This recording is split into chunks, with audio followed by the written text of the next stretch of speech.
Public ಟೈಮ್ಸ್ಗೆ ಸ್ವಾಗತ. ಅಂತೇಳಿ ಇವತ್ತು ಮತ್ತೆ ಪೂಜೆ ಮಾಡಿದ್ರು. ಅದನ್ನು ಐಕೋತಾರೆ ನಾಳೆ ನಾವು ಮಾಡಿದ್ದು ಕಾರ್ಯವನ್ನು ಮತ್ತೆ ಪೂಜೆ ಮಾಡಿದ ವಿಜಯ ಕಾಶ್ಯಪ್ ನೋಡಿದ್ರೆ ಗೊತ್ತಾಗತ್ತೆ. ಇವ್ರು ಊರಾಗೆ ಇರೋದಿಲ್ಲ ಪುಣ್ಯಾತ್ಮ. ಟೂರಿಂಗ್ ಥಿಯೇಟರ್ ಮಾಡ್ಕೊಂಡ್ಬಿಟ್ಟಾರೆ. ಇಲ್ಕಲ್ ಮುದುಗಲ್ ಹಾಲಿ ವಸ್ತಿ, ಇಲ್ಕಲ್ ಕ್ಯಾಂಪ್. ಇಲ್ಕಲ್ ಮುಂಜಾನೆ ಬರೋದು, ಒಂದ್ ತಾಸಿದ್ದು ಒಂದು ಪತ್ರಿಕಾಗೋಷ್ಠಿ ಮಾಡಿ ಒಂದ್ 4 ಹೊಯ್ಕೊಂಡು ಮತ್ತೆ ಹೊಯ್ಕೊಳ್ಳಿ. ನನಗೇನು ಹೊರಗೆ ಕೊಡೋದಿಲ್ಲ. ನಾ ಜನಪ್ರತಿನಿಧಿ ಅರಿವು ಇಟ್ಕೊಂಡವನು. ನಾ ಜನರ ಕೆಲಸ ಮಾಡಕ್ ಥಿಯೇಟರ್ 3 ತಿಂಗಳಿಗೊಮ್ಮೆ ಬರೋದು, ಒಂದು ಪ್ರೆಸ್ ಮೀಟ್ ಮಾಡೋದು ಹೇಳ್ತಾರೆ ಇವರು. ಎಮ್.ಎಲ್.ಎ ಅವರು ಹೌದು ಇವರೇ ಕೆದಕ್ತಾರ. ಇವರೇ ಕೆದಕ್ತಾರ. ಒಂದಿಷ್ಟು ಮಂದಿ ಅವರು ಇಲ್ಲಿ ಮಾಧ್ಯಮದವರು ಆ ಎಮ್.ಎಲ್.ಎಗೆ ಎತ್ತೆತ್ತಿ ಕೊಡ್ತಾರ. ಎತ್ತೆತ್ತಿ ಹೊಡ್ರಿ ಬಾಲ್ ಅಂತೇಳಿ. ನನಗೆ ಗೊತ್ತದ ನೀವು ಯಾರು ಮಾಧ್ಯಮದವ್ರು ಎಷ್ಟೆಷ್ಟು ಎತ್ತಿ ಕೊಡ್ತೀರಿ. ಎತ್ತಿ ಬೇಕಾದ ಕೊಡ. ನನಗೆ ಬೇಕಾದ್ರೆ ಕಂಠಿ ಸರ್ಕಲ್ಗೆ ಹಾಕೋ ಇದಕ್ಕೆ ತಾಕತ್ತಿದ್ರ ದಮ್ ಇದ್ರ ಬರ್ತೀನಿ ನಾನು ಕಾಗದ ತಗೊಂಡು ಅಂತ ಹೇಳ್ತೀನಿ. ಇವತ್ತು ಹೇಳ್ತೀನಿ ನಾನು ಏನ ತಗೊಂಡ್ಬರೋದಿಲ್ಲ. ನಮಗೆಲ್ಲ ಬಹಳ ಪ್ರಚಲಿತವಾದಂತಹ ಒಂದು ವಿಷಯ ಈ ಒಂದು ಟ್ಯಾಂಕಿನ ನಿರ್ಮಾಣ. ಹಿಂದಿನ ಸರ್ಕಾರದಲ್ಲಿ ಸುಮಾರು 4,32,00,000 ವೆಚ್ಚದ ಒಂದು ಅಂದಾಜು, ಒಂದು ವೆಚ್ಚದ 15 ಲಕ್ಷ ಲೀಟರ್ ನೀರು ಟ್ಯಾಂಕನ್ನ ಇಲ್ಲಿ ನಿರ್ಮಾಣ ಮಾಡಬೇಕು ಅಂತ ಹೇಳಿ ಏನು ಬಹಳಷ್ಟು ಶಿಥಿಲಗೊಂಡಂತ ಒಂದು ಟ್ಯಾಂಕನ್ನ ಅಲ್ಲಿ ಅದನ್ನು ಡೆಮಾಲಿಷ್ ಮಾಡಿ ಹೊಸ ಟ್ಯಾಂಕ್ ನಿರ್ಮಾಣ ಮಾಡಬೇಕು ಅಂತ ಹೇಳಿ ಹಿಂದೆ ಒಂದು ನಮ್ಮ ಕರ್ನಾಟಕ ಸರ್ಕಾರದ ಏನು ಕರ್ನಾಟಕ ನೀರು ಸರಬರಾಜು ಮತ್ತು ಒಳಚರಂಡಿ ಇಲಾಖೆ ಅಡಿಯಲ್ಲಿ ಈ ಯೋಜನೆ ಮಂಜೂರಾತಿಯಾಗಿತ್ತು. ಬಹುತೇಕ ಆ ಟ್ಯಾಂಕನ್ನು ಎಲ್ಲಿ ಇವರು ಧ್ವಂಸ ಮಾಡಿ ಅದನ್ನ ಡೆಮಾಲಿಷ್ ಮಾಡಿ ಅದನ್ನ ತೆಗೆದಿದ್ರು ಅಲ್ಲೇ ನಿರ್ಮಾಣ ಮಾಡಬೇಕು ಅಂತೇಳಿ ಅಂದಿನ ಒಂದು ಅಂದಾಜ ಪಟ್ಟಿಯಲ್ಲಿ ಮತ್ತು ಟೆಂಡರ್ ನೋಟಿಫಿಕೇಶನ್ ಅಲ್ಲಿ ಕೂಡ ಅಲ್ಲೇ ನಿರ್ಮಾಣ ಮಾಡಬೇಕು ಅಂತೇಳಿ ಆಗಿತ್ತು. ಬಹುತೇಕ ಉದ್ದೇಶಗಳು ಏನಿದ್ವು ಗೊತ್ತಿಲ್ಲ. ಹಿಂದಿನ ಆಡಳಿತ ಮಾಡಿರುವಂತ ಶಾಸಕರು, ಅಂದಿನ ಅಧಿಕಾರಿಗಳು, ನಗರಸಭೆಯವರು ಈ ಒಂದು ಭೂಮಿಯನ್ನ ಸುಮಾರು 6 ಎಕರೆ ನಮ್ಮ ಏನು ಜೂನಿಯರ್ ಕಾಲೇಜಿಗೆ 24 ಎಕರೆ ನಮ್ಮ ಸೊಪ್ಪರದವರು ದಾನ ಮಾಡಿದ್ರು. ಆ ಒಂದು 24 ಎಕರೆಯಲ್ಲಿ 6 ಎಕರೆ ಭೂಮಿಯನ್ನು ಉಳಿದಿತ್ತಿಲ್ಲ. ನಗರದ ಯುವಕರು, ಕ್ರೀಡಾಪಟುಗಳು, ಇವತ್ತು ನಮ್ಮ ಅನೇಕ ಜನ ಸಾರ್ವಜನಿಕರು ಕೂಡ ಇಲ್ಲೊಂದು ಕ್ರೀಡಾಂಗಣ ಆಗ್ಬೇಕು. ಯಾಕಂದ್ರೆ ನೀವು 2017ರಲ್ಲಿ ಇಲ್ಕಲ್ ತಾಲೂಕನ್ನ ಘೋಷಣೆ ಮಾಡಿದ್ರಿ. ತದನಂತರ ಇಲ್ಲಿ ಇಲ್ಕಲ್ ತಾಲೂಕಾ ಕ್ರೀಡಾಂಗಣ ಆಗ್ಬೇಕು ಅಂತ ಬಹಳ ಜನದ ಬೇಡಿಕೆ ಇತ್ತು. ನಾನು 2017ರಲ್ಲಿ ಏನು ಇಲ್ಕಲ್ ತಾಲೂಕನ್ನ ನಮ್ಮ ಮಾನ್ಯ ಮುಖ್ಯಮಂತ್ರಿಗಳಂತ ಸಿದ್ದರಾಮಯ್ಯನವರು ಘೋಷಣೆ ಮಾಡಿದ ಮೇಲೆ ಅಧಿಕೃತವಾಗಿ ನನ್ನ ಕಾರ್ಯಾಲಯವನ್ನು ಪ್ರಾರಂಭ ಮಾಡಿದೆ, ತಹಸೀಲ್ದಾರ್ ಕಚೇರಿಯನ್ನು ಪ್ರಾರಂಭ ಮಾಡಿದೆ. ಅವಾಗಲೇ ನಾನು ಈ 6 ಎಕರೆ ಭೂಮಿಗೆ ನಮ್ಮ ಸಾರ್ವಜನಿಕರು, ಯುವಕರ ಬೇಡಿಕೆ ಮೇರೆಗೆ ಈ ಭೂಮಿಯನ್ನು ನಾನು ಕ್ರೀಡಾಂಗಣಕ್ಕೆ ಹಸ್ತಾಂತರ ಮಾಡಿಸಿದೆ. ಅದು ಸರ್ಕಾರದ ಒಂದು ಗೆಜೆಟ್ ನೋಟಿಫಿಕೇಶನ್ ಆಗಿದೆ. ಯಾಕಂದ್ರೆ ಸರ್ಕಾರ ಒಂದು ಗೆಜೆಟ್ ನೋಟಿಫಿಕೇಶನ್ ಆದಮೇಲೆ ಆ ಭೂಮಿಯನ್ನ ಆ ಇಲಾಖೆಗೆ ಸಂಬಂಧಪಡುತ್ತೆ. ಅದು ಕ್ರೀಡಾ ಇಲಾಖೆಗೆ ಸಂಬಂಧಪಟ್ಟಿದ್ದು ಒಂದು ಭೂಮಿಯಾಗಿತ್ತು. ಹಿಂದಿನ ಆಡಳಿತದಲ್ಲಿ ನಗರಸಭೆಯವರಾಗಿರ್ಬೋದು, ಆ ಶಾಸಕರ ಒತ್ತಡದ ಮೇಲೆ ಏನು ಇಲ್ಲಿ ಉದ್ದೇಶಪೂರ್ವಕವಾಗಿ ಎಲ್ಲಿ ಟ್ಯಾಂಕ್ ಅನ್ನು ಡೆಮಾಲಿಷ್ ಮಾಡಿ ಕಟ್ಟಬೇಕಂತ ಆದೇಶ ಇದ್ರೂ ಕೂಡ ಉದ್ದೇಶಪೂರ್ವಕವಾಗಿ ಇಲ್ಲಿ ತಗೊಂಬಂದು ಟ್ಯಾಂಕ್ ಅನ್ನ ಕಟ್ಟಡಕ್ಕೆ ಪ್ರಾರಂಭ ಮಾಡಿದ್ರು.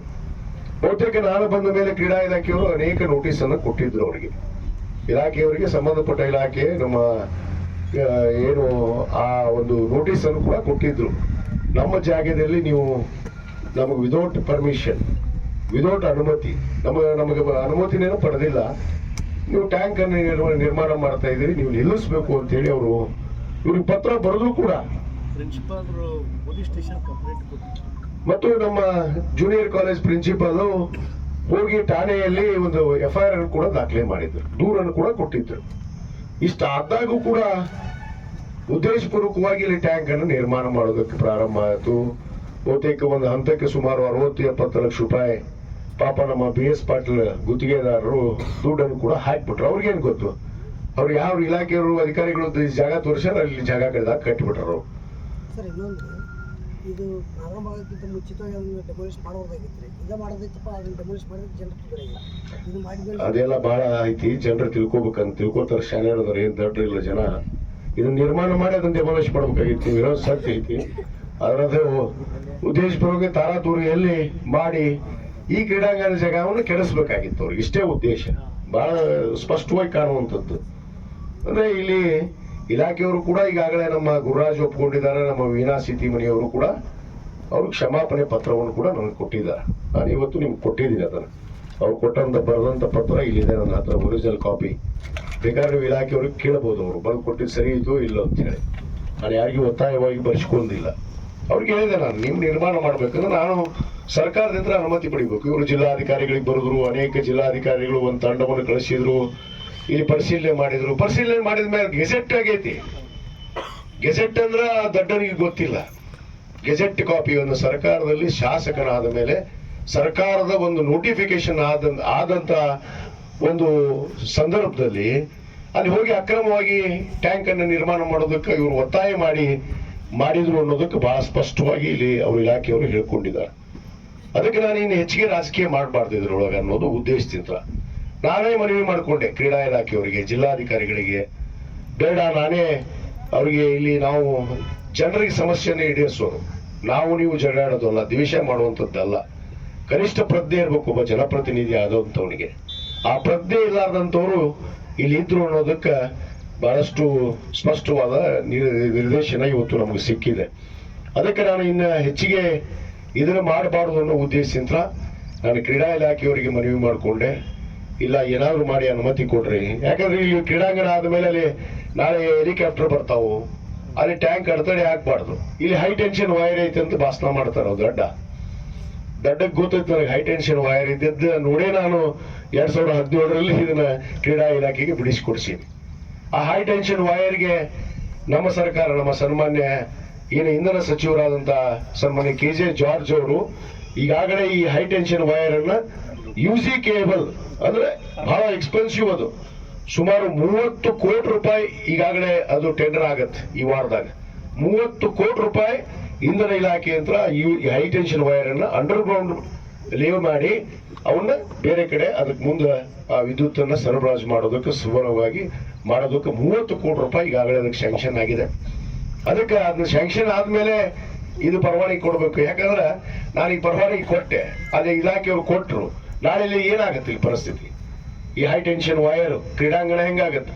ಇದನ್ನು ನಾವು ಅರಿವಿಟ್ಟುಕೊಂಡು ನಿನ್ನೆ ತಾನೇ ನಮ್ಮ ಇಲಾಖೆಯಲ್ಲಿ, ಇಂಧನ ಇಲಾಖೆಯಲ್ಲಿ ಅದನ್ನ ಮಂಜೂರಾತಿ ಕೊಟ್ಟಿದ್ದಾರೆ. ಸುಮಾರು 30 ಕೋಟಿ ರೂಪಾಯಿ ಈ UG ಕೇಬಲ್ ಅನ್ನು ಅಂಡರ್ ಗ್ರೌಂಡ್ ಲೇ ಮಾಡೋದಕ್ಕೆ ಅದು ಕೂಡ ಅನುಮತಿ ಸಿಕ್ಕಿದೆ. ಮತ್ತು ಇದರಲ್ಲಿ ನಮ್ಮ ಕಾಲೇಜ್ದವ್ರಿಗೂ ನಾವು ವಿನಂತಿ ಮಾಡಿಕೊಂಡೆ, ನಮ್ಮ ಪ್ರಿನ್ಸಿಪಾಲ್ಗೆ. ಯಾಕಂದ್ರೆ ಇಲ್ಲಿ 6 ಎಕರೆ ಮಿನಿಮಮ್ ಆದ್ರೂ ಬೇಕು. 400 ಮೀಟರ್ ಟ್ರ್ಯಾಕ್ ಬರಬೇಕು ಅಂದ್ರೆ ಒಂದು ಕ್ರೀಡಾಂಗಣಕ್ಕೆ ಮಿನಿಮಮ್ 400 ಮೀಟರ್ ಟ್ರ್ಯಾಕ್ ಬೇಕು. ಅಂದಾಗ ಅದು ಒಂದು ಕ್ರೀಡಾಂಗಣ, ಪರಿಶುದ್ಧವಾದ ಕ್ರೀಡಾಂಗಣ ಆಗೋದಕ್ಕೆ ಸಾಧ್ಯ. ಅದಕ್ಕೆ ನಾನು ಪ್ರಿನ್ಸಿಪಾಲ್ಗೂ ಮನವಿ ಮಾಡಿಕೊಂಡೆ, ಇನ್ನೂ ಸ್ವಲ್ಪ ಜಾಗ ಆ ಕಡೆ ಕೊಡ್ರಪ್ಪ, ನಾವು ಇವರಿಗೆ ಟ್ಯಾಂಕಿಗೆ ಬಿಡ್ತೀವಿ ಅಂತ ಅಂದಾಗ ಅವರು ಕೂಡ ಒಪ್ಕೊಂಡಿದ್ದಾರೆ.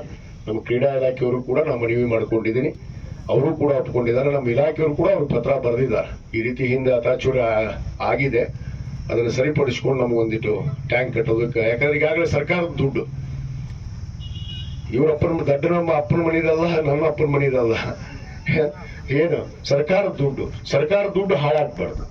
ಅದು ನಮ್ಮದೇ, ನಾವೇ ತೆರಿಗೆಯನ್ನು ಕಟ್ಟಿದ ದುಡ್ಡೇ ಅದು. ಊರು ತುಂಬಾ 4 ಮಂದಿ ತಮ್ಮ ಕಾರ್ಯಕರ್ತರು ಖಾಲಿ ಕೂಡ ಹಿಡ್ಕೊಂಡು ಪ್ರತಿಭಟನೆ ಮಾಡಿ ನಗರಸಭೆ ಮುಂದೆ ನೀರಿಲ್ಲ ಅಂತ ದಬ ಹೊಯ್ಕೊಂಡ.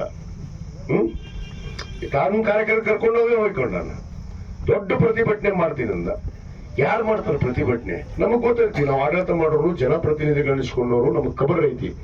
ಊರಾಗ ನೀರ್ ಐತಿ ಇಲ್ಲೋ, ಊರಾಗ ಕರೆಂಟ್ ಐತಿ ಇಲ್ಲೋ, ಊರಾಗ ಸುರಕ್ಷಿತವಾಗಿ ಜನರು ಶಾಂತಿ ನೆಮ್ಮದಿಯಿಂದ ಇದಾರೋ ಇಲ್ಲೋ ಅನ್ನೋದು ಚಿಂತನೆ ಮಾಡುವಂತ ಕರ್ತವ್ಯ ಒಬ್ಬ ಶಾಸಕಂದು. ಇದನ್ನ ಅವಾಗ ಚಿಂತನೆ ಮಾಡಲ್ಲ, ತಾ ಮಾಡಿದ ದಡ್ಡತನ. ಇಲ್ಲಿ ಕ್ರೀಡಾ ಇಲಾಖೆದೊಳಗೆ ತೊಗೊಂಬಂದು ಕಟ್ಟಿ ಎಲ್ಲಿ ಉದ್ದೇಶಪೂರ್ವಕವಾಗಿ ಶಾಸಕ ನಿಲ್ಲಿಸ್ಬಿಟ್ಟ ಅಂತೇಳಿ ಊರು ತುಂಬಾ ಬಬ್ಬಿ ಹೊಡ್ಕೊಂಡು ಅಡ್ಡಾಡಿದ. ಗೊತ್ತೈತಿ ನನಗೆ, ಏನ್ ಬಬ್ಬಿ ಹೊಡ್ಕೊಂಡ್ರು ಏನು ಆಗೋದಿಲ್ಲ. 10 ಮಂದಿ ಇದ್ದಿದ್ದಿಲ್ಲ ಅವನಿಂದ ಅಲ್ಲಿ ಭಾಷಣ ಮಾಡಾಕತ್ತಿದ್ದ. ನನಗೆ ಗೊತ್ತೈತಿ, ಅಲ್ಲೊಂದು 2 ಅದಾವ ಅವರು ಅಲ್ಲಿ ಏಜೆಂಟ್ರು ಆ ನಗರಸಭೆದೊಳಗೆ. ಅದೇ ಬಹಳ ಸೀನಿಯರ್ ಸದಸ್ಯರು ಅವ್ರು ಏನ್ ಹೊಯ್ಕೊಂಡ್ರು ಅವ್ರಿಗೆ ಕೇಳೋದಿಲ್ಲ. ಅವ್ರಿಗೆ ಆ ಕಾನೂನು ಅರಿವಿಲ್ಲ, ಕಾನೂನು ಜ್ಞಾನ ಇಲ್ಲ. ಕಾನೂನು ಅರಿವಿಟ್ಕೊಂಡು ಮಾತಾಡ್ಬೇಕು, ಏನೇ ಮಾತಾಡಿದ್ರು. ಜಿಲ್ಲಾಧಿಕಾರಿಗಳಿದ್ರು, ಜಿಲ್ಲಾಧಿಕಾರಿಗಳು ಮುಕ್ಕೊಂಡ್ರಂತ ಜಿಲ್ಲಾಧಿಕಾರಿಗಳ ಹೆಸರಲ್ಲೇನು ಹೊಡ್ಕೊಂಡ್ರು. ಪಾಪ ಏನ್ ಮಾಡಕ್ಕಾಗುತ್ತೆ ಜಿಲ್ಲಾಧಿಕಾರಿಗಳು? ಒಂದು ಸರ್ಕಾರದ ಗೆಜೆಟ್ ಆಗಿದ್ಮೇಲೆ ಜಿಲ್ಲಾಧಿಕಾರಿಗಳಲ್ಲ, ಯಾವ ಅಧಿಕಾರಿ ಕೂಡ ಕಿಸಕ್ ಕಾಣಂಗಿಲ್ಲ. ಅದಕ್ಕೆ ನಾನು 17 ಗೆಜೆಟ್ ಮಾಡಿಸಿದ್ದೆ. ಅದೇ ಸುಪ್ರೀಂ. ಒಂದು ಸರ್ಕಾರದ ಗೆಜೆಟ್ ನೋಟಿಫಿಕೇಶನ್ ಏನು ಅನ್ನೋದು ಈ ಮನುಷ್ಯನಿಗೆ ಗೊತ್ತಿಲ್ಲ. ಈ ದಡ್ಡನಿಗೆ, ಈ ದಡ್ಡ ಹಂಗ ಬೊಗಳ್ತಾನ. ಇದು ಬೊಗಳದ್ ಬಿಟ್ರೆ ಬೇರೆ ಏನು ಕೆಲಸ ಇಲ್ಲ. ಇದ್ರ ಉದ್ದೇಶಪೂರ್ವಕವಾಗಿ ನಿಲ್ಲಿಸಿದ್ರು. 20 ವಾರ್ಡಿಗೆ ನೀರಿಲ್ಲ ಇಳಕಲ್ನೊಳಗ, 20 ವಾರ್ಡಿಗೆ ನೀರಿಲ್ಲ ಅನ್ನೋದು ನನಗೆ ಗೊತ್ತೈತಿ. ನೀನೇನ್ ಮಾಡಿದಪ್ಪ? ಇಷ್ಟೊಂದು ಜನಸಂಖ್ಯೆ ಜಾಸ್ತಿ ಆಗೈತಿ ಇಳಕಲ್ನೊಳಗೆ. ನಾವು ಒಂದು ಪ್ರಶ್ನೆ ಕೇಳಕ್ಕೆ ಇಚ್ಛೆ ಪಡ್ತೀನಿ ನಮ್ಮ ಮಾಧ್ಯಮದ ಸ್ನೇಹಿತರ ಮುಖಾಂತರ. ಇಷ್ಟು ಜನಸಂಖ್ಯೆ ಆಗೈತಿ ನಮ್ಮ ಇಳಕಲ್ ನಗರದಲ್ಲಿ. 2013-14ರಲ್ಲಿ 24 ತಾಸು ನೀರು ತಂದವರು ನಮ್ಮ ಸರ್ಕಾರ ಕೊಟ್ಟಿದ್ದು ಇಳಕಲ್ಗೆ. ಅಂದು ಜನಸಂಖ್ಯೆ ಎಷ್ಟಿತ್ತು? ಆ ಜನಸಂಖ್ಯೆ ಆಧಾರದ ಮೇಲೆ ನಾವು ನೀರನ್ನು ಕೂಡ ಸರಬರಾಜು ಮಾಡಿದ್ವಿ. ಇವತ್ತಿಗೆ ಜನಸಂಖ್ಯೆ ಎಷ್ಟಿದೆ? 2025ಕ್ಕೆ ಅದು ಡಬಲ್ ಆಗಿದೆ. ಬೇಕಾಗುತ್ತೆ, ಅದನ್ನು ಚಿಂತನೆ ಮಾಡೋದಿಲ್ಲ. ಅದಕ್ಕೆ ನಾನು ಮಾನ್ಯ ಮುಖ್ಯಮಂತ್ರಿಗಳಿಗೆ ಮತ್ತು ನಮ್ಮ ಸುರೇಶ್ ಬೈರತಿ ಅವರಿಗೆ, ಏನು ಅರ್ಬನ್ ಡೆವಲಪ್ಮೆಂಟ್ ಮಿನಿಸ್ಟರ್, ಅವ್ರಿಗೆ ವಿನಂತಿ ಮಾಡಿಕೊಂಡೆ. ಇಲ್ಲ, ಈ ರೀತಿ ನೀರಿನ ಸಮಸ್ಯೆ ಆಗ್ತಾ ಇದೆ, ಜನಸಂಖ್ಯೆ ಆಧಾರದ ಮೇಲೆ ನಾವು ನೀರು ಸರಬರಾಜು ಮಾಡಬೇಕು, ಅದಕ್ಕೆ ತಾವು ತಕ್ಷಣ ಅನುದಾನ ಕೊಡ್ರಿ ಅಂದಾಗ ಈಗಾಗಲೇ ನಮ್ಮ ಇಲಾಖೆಯವರು ಕೂಡ ಒಂದು ಅಂದಾಜು ಪಟ್ಟಿಯನ್ನು ಸಲ್ಲಿಸಿದ್ದಾರೆ.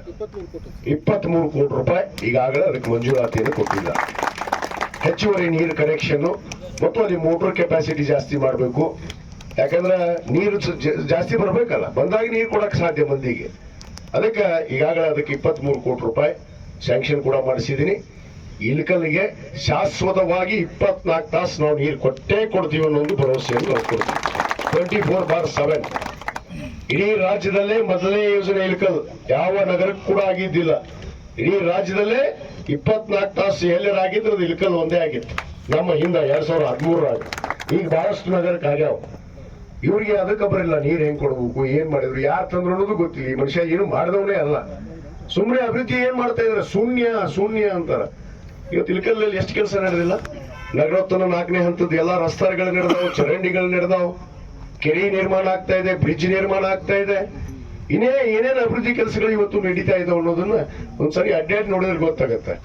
ಇವ್ರು ಊರಾಗೆ ಇರೋದಿಲ್ಲ, ಪುಣ್ಯಾತ್ಮ ಟೂರಿಂಗ್ ಥಿಯೇಟರ್ ಮಾಡ್ಕೊಂಡ್ಬಿಟ್ಟಾರೆ ಇಳಕಲ್. ಮುದುಗಲ್ ಹಾಲಿ ವಸ್ತಿ, ಇಳಕಲ್ ಕ್ಯಾಂಪ್. ಇದಕ್ಕೆಲ್ಲ ಮುಂಚೆನೆ ಬರೋದು, 1 ತಾಸಿದ್ದು ಒಂದು ಪತ್ರಿಕಾಗೋಷ್ಠಿ ಮಾಡಿ 4 ಹೊಯ್ಕೊಂಡು ಮತ್ತೆ ಊರು ಬಿಟ್ಟ ಮತ್ತೆ 3 ತಿಂಗಳು ಬರೋದಿಲ್ಲ.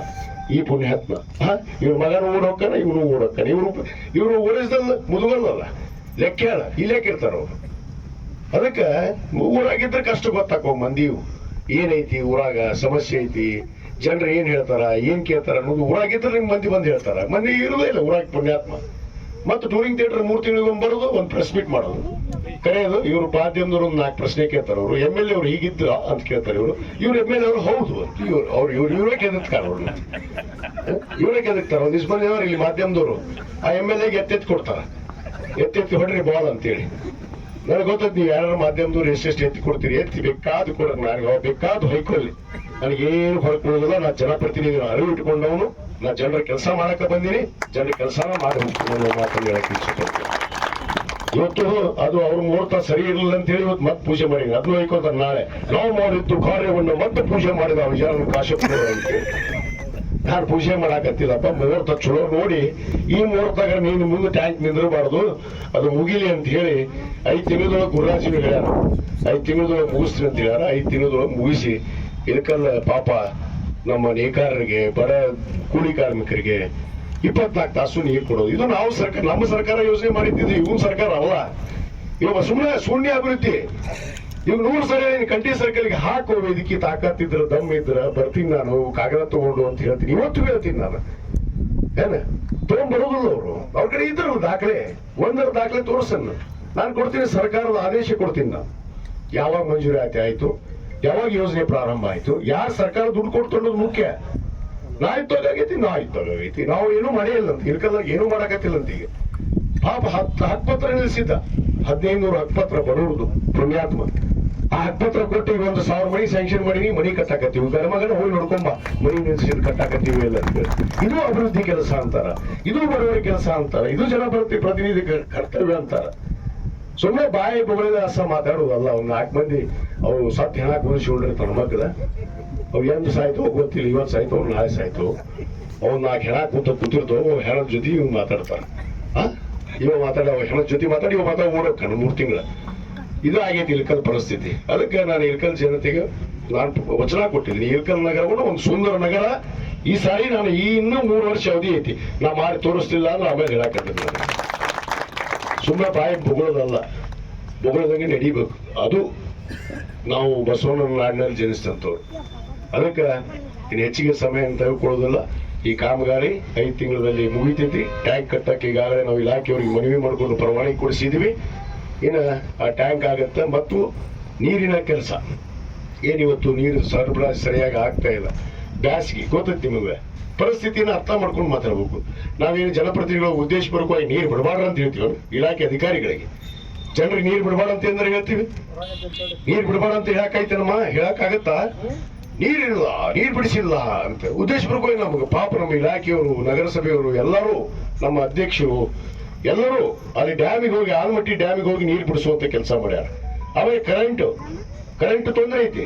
ಆ ಕರೆಂಟ್ ಅನ್ನು ಒಂದೇ ಲೈನ್ ಮಾಡ್ಸಕತ್ತೀವಿ. ಆಲ್ಮಟ್ಟಿ ಅಂತ ಇಳಕಲ್ಲು ಕುಷ್ಟಗಿವರೆಗೂ ಒಂದೇ ಲೈನ್ ಮಾಡಿಸಿ 1 ತಾಸು ಕೂಡ ಕರೆಂಟ್ ತೊಂದರೆ ಆಗ್ಬಾರ್ದಂಗ ಆ ವ್ಯವಸ್ಥೆಯನ್ನು ಕೂಡ ಮಾಡ್ತಿದ್ವಿ. ಇದು ಜನಪ್ರತಿನಿಧಿ ಕರ್ತವ್ಯ. ಇದನ್ನ ಅರ್ಥ ಮಾಡ್ಕೊಂಡು ಅದನ್ನ ತಿಳಿದು ಮಾಡಬೇಕು ಕೆಲಸ. ಬರೇ ಮಾಧ್ಯಮ ಸಿಕ್ಕ ತಕ್ಷಣ ಒದರಿ ಹೋಗ್ಬಿಡುದಲ್ಲ. ಅದಕ್ಕೆ ಈ ಕಾಮಗಾರಿ ಯಶಸ್ವಿ ಆಗತ್ತೆ. ಮತ್ತು 23 ಕೋಟಿ ರೂಪಾಯಿ ಈಗಾಗಲೇ ಏನೋ ನಾವು ಸ್ಯಾಂಕ್ಷನ್ ಮಾಡಿಸಿದ್ವಿ. ಅದನ್ನು ಶೀಘ್ರದಲ್ಲೇ ಟೆಂಡರ್ ಕರೆದು ಆ ಕೆಲಸವನ್ನು ಕೂಡ ಶೀಘ್ರದಲ್ಲೇ ಪ್ರಾರಂಭ ಮಾಡ್ತೀವಿ ಅನ್ನೋ ಮಾತನ್ನು ಹೇಳಿ, ನಮ್ಮ ಗುತ್ತಿಗೆದಾರರು BS ಪಾಟೀಲ್ ಅವರು ಪಾಪ ತಗೊಂಡು 1-2 ವರ್ಷ ಸುಮ್ಮನೆ ಕುಂತ್ಕೊಂಡ್ರು. ಇನ್ನು ಮುಂದೆ ನೀವು ಕೆಲಸ ಮಾಡಿ ಬೇಗನೆ ಗುಣಮಟ್ಟದ ಕಾಮಗಾರಿ ಆಗ್ಬೇಕು ಅಂತ ಹೇಳಿ ನಮ್ಮ ಇಲಾಖೆಯವರಿಗೆ, ಗುತ್ತಿಗೆದಾರರಿಗೆ ಹೇಳಿ ನನ್ನ 2 ಮಾತನ್ನು ಮುಗಿಸ್ತೇನೆ. ಜೈ ಹಿಂದ್. ಇದು ಹುನಗುಂದ ಹೇಳೋಣ 43 ಕೋಟಿ ರೂಪಾಯಿ. ಇಲ್ಲಿ 23 ಕೋಟಿ ಹುನಗುಂದಕ್ಕೆ UGDಗೆ 43 ಕೋಟಿ. ಅದು ಪಾಪ ಮನಿ ಕನೆಕ್ಷನ್ ಮಾಡಿಸಿದ್ದೆ ನಾ ಇದ್ದಾಗ, ಹಿಂದೆ UGD ಮಾಡಿಸಿದ್ದೆ, ಹೌಸ್ ಕನೆಕ್ಷನ್ ಮಾಡಿಸಿದ್ದೆ UGD. ಈ ಪುಣ್ಯಾತ್ಮ 24 ತಾಸು ಕುಡಿ ನೀರಿನ ಹುನಗುಂದಕ್ಕೂ ಮಾಡೀನಿ. ಅಮೃತ್ 2ರಲ್ಲಿ 24/7 ಹುನಗುಂದಕ್ಕೂ ಕೂಡ ನಾನು ಬಂದ ಮೇಲೆ ಸುಮಾರು 42 ಕೋಟಿ ರೂಪಾಯಿ ಯೋಜನೆ ತಂದು ಅದನ್ನು ಚಲೋ ಮಾಡಿಸೀನಿ. ಈಗ 43 ಕೋಟಿ ರೂಪಾಯಿ UGDಗೆ ಅದು ಕೂಡ ಸ್ಯಾಂಕ್ಷನ್ ಆಗಿದೆ. ಇವೆಲ್ಲ ಅಭಿವೃದ್ಧಿ ಕೆಲಸ ತಾಲೂಕಿನಲ್ಲಿ ನಡೀತಾ ಇದೆ ಅನ್ನೋ ಮಾತನ್ನು ಹೇಳಿ ಮತ್ತೊಮ್ಮೆ ಎಲ್ಲರಿಗೂ ವಂದಿಸಿ ನನ್ನ 2 ಮಾತು ಮುಗಿಸ್ತೇನೆ. ಜೈ ಹಿಂದ್, ಜೈ ಕನ್ನಡ. ಇನ್ನಷ್ಟು ಸುದ್ದಿಗಳನ್ನು ನೋಡಲು ಪಬ್ಲಿಕ್ ಟೈಮ್ಸ್ ಸಬ್ಸ್ಕ್ರೈಬ್ ಮಾಡಿ, ಬೆಲ್ ಬಟನ್ ಒತ್ತಿ.